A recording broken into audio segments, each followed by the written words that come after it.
Have you ever wondered why some people tweak out about the stock market every single day and others couldn't seem to care less? Today I'm going to talk about the basics behind portfolio allocation and risk management. Now they might be freaking out because they are super leveraged in trading options, and they might not care because they don't have a single dollar in the stock market. But I'm going to be talking about the more normal use cases. Okay, let's get into the risk versus reward section here. So these are about 10 investments, and these numbers are not exact for the reward and risk numbers. They're just estimates from ChatGPT.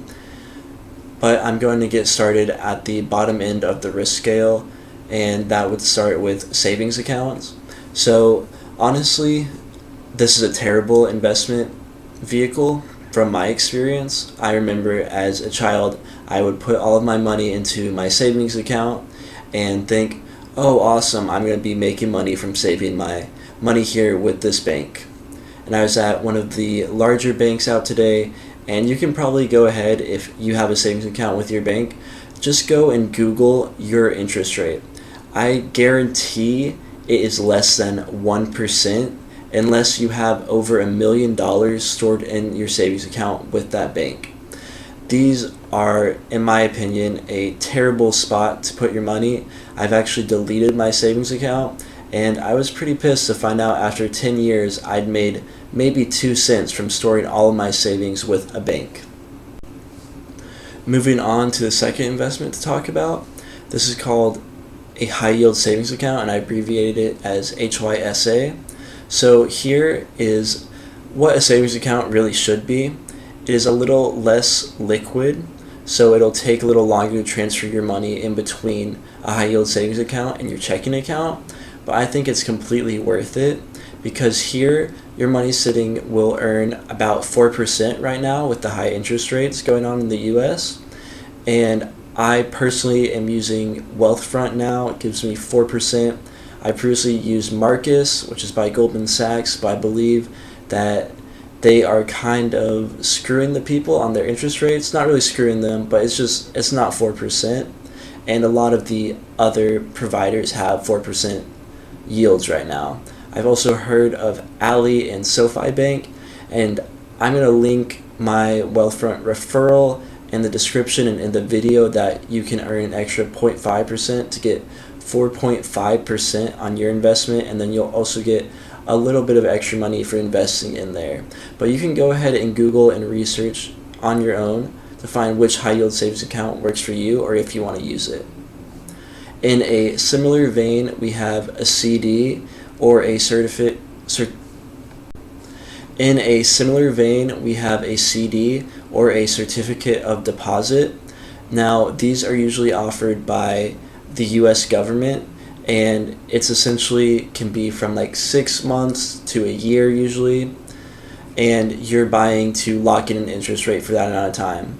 Now, the one thing about these, I don't personally use them for one reason, and that's because if you sell before the expiration of 6 months or 1 year, then you're going to lose money on that. So this might be interesting for you if you don't really care about accessing the money in a short period of time, because it does lock in those interest rates. And as I said before with like Marcus by Goldman Sachs, how they've lowered their interest rate to be below some of their competitors, a high yield savings account can lower your interest rate at any time, and that's usually based on the total US interest rate. The next investment I'm going to talk about is called a Treasury bond or a T-bond, and these are usually provided by the US government. They're one of the safest investment vehicles, and as I talk about portfolio allocation later, you'll usually see people being advised to slowly transfer from the stock market to bonds because they're safer. So these offer slightly lower returns than a high yield savings account or a certificate of deposit, but they are safer. One more thing to add about the Treasury bonds is that they can be sold early and traded on the secondary market, so you don't have to hold on to it for the whole time like you do for a CD. And also these are paid out typically every 6 months, and the most common denominations of these are 20 or 30 years. Now we're going to start to get a little more adventurous, and there's one I kind of missed on here called VTI is the one that I would look at or use personally, but just like a total stock market index fund.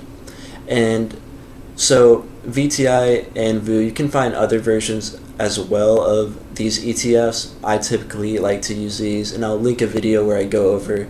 They just have a lower expense ratio and are typically better for your taxes.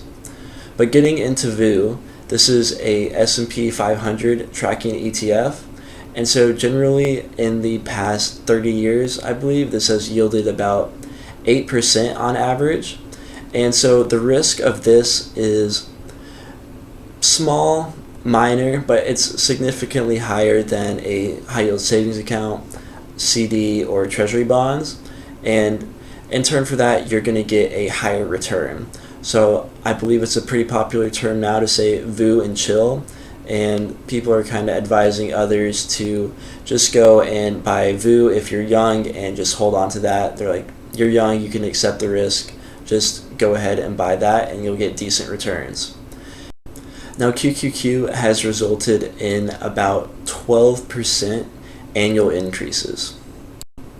You can also look at other ETFs. For example, I've seen a quantum ETF as well as a rocket ETF, where people don't necessarily want to buy an individual stock in those sectors. They more want to bet on the sector as a whole, and so ETFs like those will generally invest in several different quantum or rocket stocks.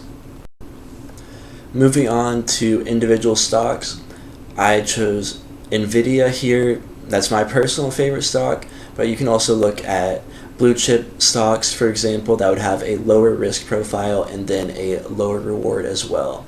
NVIDIA is pretty high risk. It's a very volatile stock, maybe one of the most volatile stocks, along with Tesla. And then the rewards, especially over the past 5 years, have been very significant. So this would be something that a younger investor or someone that's very knowledgeable about semiconductors and AI might want to invest in if they feel like they have an extra bit of knowledge that the rest of the market doesn't and they think it's undervalued. Moving on to some very high risk investments, we're going to see Bitcoin here, and I know you might typically see a graph where you have something in the upper right quadrant here and you might think, oh, this is definitely the best one. And I'm never going to talk badly about Bitcoin. I personally really like Bitcoin. I actually bought some in 2013. I used to buy something else. I don't have any. I'm not a Bitcoin millionaire or anything like that. But this is a very high risk investment. Currently, of course, the risk profile from 2013 to now has gone down substantially as more institutions and banks are investing in Bitcoin, along with offering exposure to investors in the stock market with their ETFs, including some of the biggest funds like BlackRock. The reward has also gone down as the risk has gone down, but the reward is still substantial as the regulatory framework from the US is expected to come out within the next 3 years or be more defined. People will offer more investments offerings on Bitcoin, but it's typically one of the riskier assets that you can choose to invest in. Almost at the end of the risky assets here, there are altcoins. So this is kind of a blanket term for basically cryptocurrency that isn't Bitcoin. This would include Ethereum, Solana, Polkadot, cryptocurrencies like that. And these have an even higher risk profile, but they also offer the potential for more rewards. I know the last Bitcoin bull run, I think it was in 2016 or 2018, these kind of skyrocketed, a lot of them, but then the majority of them also fell significantly and some have still not recovered. But this would be even higher risk and higher reward potential. The only thing that can get higher rewards than this would be, I think call this probably 100% risk, is number one, leverage trading, which you can use things like hyper liquid. It's a cryptocurrency, but you can do on Bitcoin. You may have seen the guy with a $1 billion Bitcoin bet, James Wynn. You can essentially leverage your money 40 times for your investments into Bitcoin or some other cryptocurrencies. And then another way to significantly leverage. Hopefully you now have a general idea of risk versus reward, and you can research further yourself to get a good idea of what you're investing in, how much you can afford to lose, and then how much you want to make. And typically you'll see younger investors encouraged to go out there and invest in some riskier assets, obviously not put all of their savings into that, but they have more potential to invest in these riskier assets, like say Bitcoin or an altcoin or individual stocks, along with more aggressive ETFs like QQQ to invest in the NASDAQ. And then they can also invest in safer assets or safer investments like Treasury bonds, CDs, or high yield savings account. And I can't offer investment advice, but like I said, I closed my savings account with a big bank because they offer almost no return. Alright, now I know I just got a little smaller to make room for my friends here, but I'm just going to give you the overall basics on portfolio allocation. And these are sample portfolio allocations.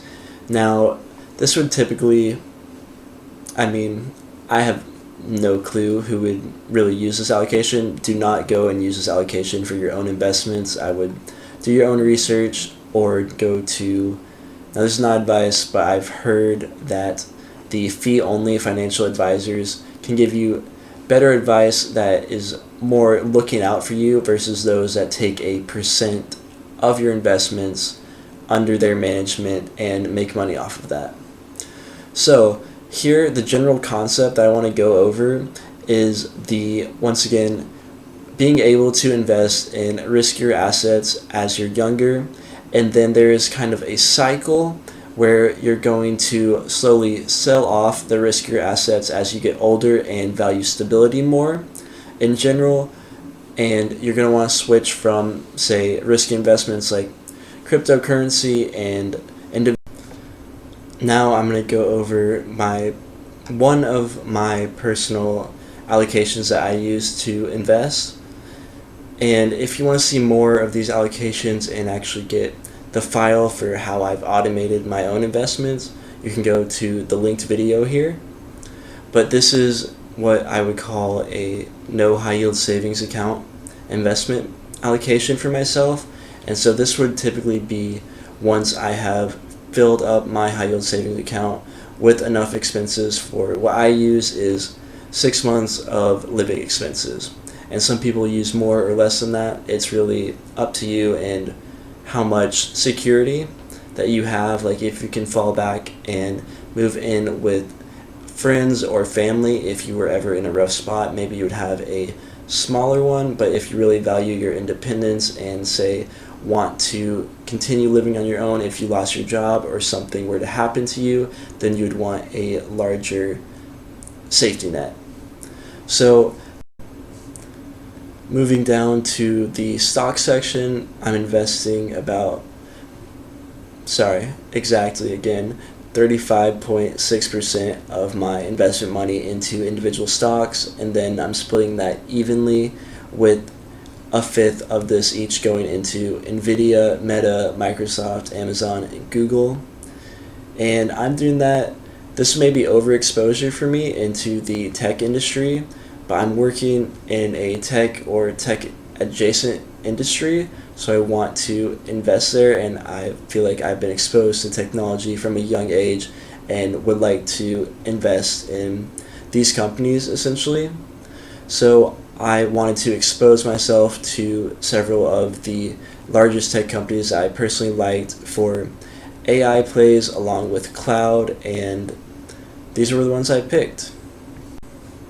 Getting into cryptocurrency, I've got 11% going into cryptocurrencies, and this breakdown is not exactly what I'm using anymore. I've actually taken out Ethereum. I'm not investing in that anymore. I don't like the foundation. I don't like the founders. I don't know if I believe in the product anymore. It's been around for a long time and hasn't been too much innovation. I'm still seeing the same issues that I saw in 2019, but the price has gone up a lot. I made money from Ethereum, so I liked it at the time, and I still like Bitcoin and Solana and Monero, but these are some of my riskier investments, so I'm just putting a small percentage of my investment portfolio into these.